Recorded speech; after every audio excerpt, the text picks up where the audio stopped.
Bonjour Marie. Bonjour. Alors, est-ce que tu pourrais te présenter, s'il te plaît? Alors, je suis ostéopathe depuis 10 ans. Je me suis spécialisée en périnatalité depuis plusieurs années maintenant. Et je suis installée depuis cet été à Luynes, à côté d'Aix-en-Provence. Et avant, j'étais en région parisienne, en Seine-et-Marne. Grand changement. Oui, changement de vie pour retrouver la famille, le sud. Et c'est génial. Je suis ravie. Donc, tu as beaucoup d'enfants? Oui, je fais que de la périnatalité, donc j'ai un suivi vraiment de la femme enceinte jusqu'au bébé, enfant, adolescent. Je me suis spécialisée aussi en fertilité pour les suivis PMA. Et donc j'ai énormément de nourrissons tous les jours. Ouais, c'est vraiment, j'ai axé le cabinet depuis le déménagement que j'ai voulu vraiment cibler que de la périnate parce que c'est ce qui me plaît et c'était compliqué à Paris parce que j'avais mes anciens patients, mais là vraiment c'est ciblé. D'accord, super. Donc, du coup, tu as fait la formation à l'Institut au sein en douceur avec Caroline? Oui, c'est Ouais. ça, je l'ai fait il y a 2 ans maintenant.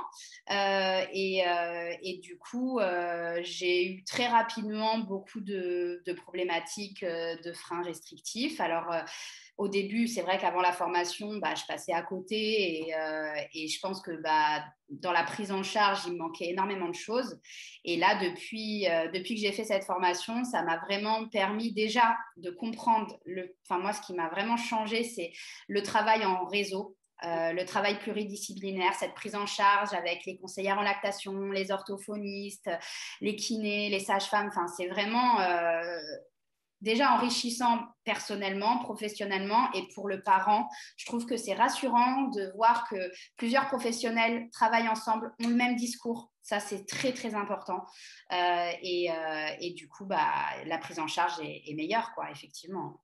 Ok. Il y avait des choses sur lesquelles tu dis que tu passais à côté, mais que tu bloquais ou tu Bah, faisais... en fait, c'était sur les problématiques d'allaitement où j'avais vraiment ce manque d'évaluation de la bouche, de la langue. Et donc, je travaillais les tensions, moi, en ostéopathie crânienne, cervicale, dorsale, mais j'allais pas du tout ou très peu évaluer. Enfin, j'évaluais la succion, mais en fait, je mettais le doigt pour petite et en fait, je ne savais pas trop quoi en tirer.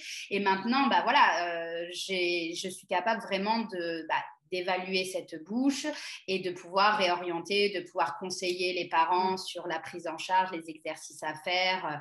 Et ça a changé dans mes résultats aussi justement sur des torticolis par exemple, sur la posture des bébés et des enfants aussi. Et ça, c'est vrai que les enfants, pour le coup, j'allais très peu voir dans la bouche. Et en fait, là, moi, je prends beaucoup de photos maintenant aussi. Et là, j'ai encore l'exemple d'un petit loulou récemment où juste avec les exercices avant la frénectomie, déjà la photo avant-après, il y a une belle évolution. Donc ça, je trouve que pour les parents, c'est aussi parlant parce que ils ont leur enfant au quotidien, donc ils s'en rendent pas forcément compte. Et quand on leur montre les photos, le avant-après, c'est juste dingue en fait. Mm. Mm, tout à fait. Tu as bien raison. C'est comme ça qu'il faut faire. C'est plus parlant, effectivement, les images. C'est ça. Mm. Ok, bon, mais super. Et toi, c'est pareil au niveau des tensions ou de la plagiocéphalie, tout ça, parce qu'il y en a qui relatent quand même, qui voient bien que ça lâche plus après la fréno ou des C'est choses. ça. Alors, c'est vrai que moi, du coup, je prends les mesures du crâne pour les suivis de plagiocéphalie. Alors ça, c'est depuis peu. J'ai fait une formation l'année dernière. Donc, du coup, jusqu'à présent, je ne prenais pas forcément les mesures. Et en fait, là, je vois qu'après les frénectomies, on a un bond au niveau de l'évolution en positif. Donc ça, c'est assez impressionnant aussi, hein.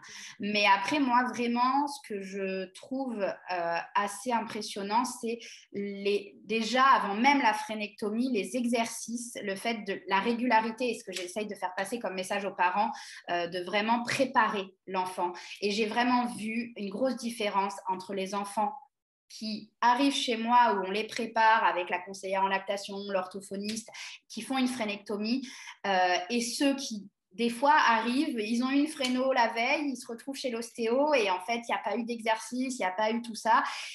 Et ben, on voit vraiment une différence au niveau de la réussite et ça, j'essaye vraiment d'insister là-dessus, moi, auprès des parents parce qu'il y en a encore. Il y a encore des Ah bébés oui. qui arrivent, qui sont un peu perdus dans la nature et il y a du coup qui n'a pas eu cette prise en charge pluridisciplinaire et des fois, il faut refaire une frénectomie parce que ça a été mal fait, pas préparé et c'est dommage. C'est dommage pour l'enfant, c'est dommage pour les parents, pour tout le monde, quoi.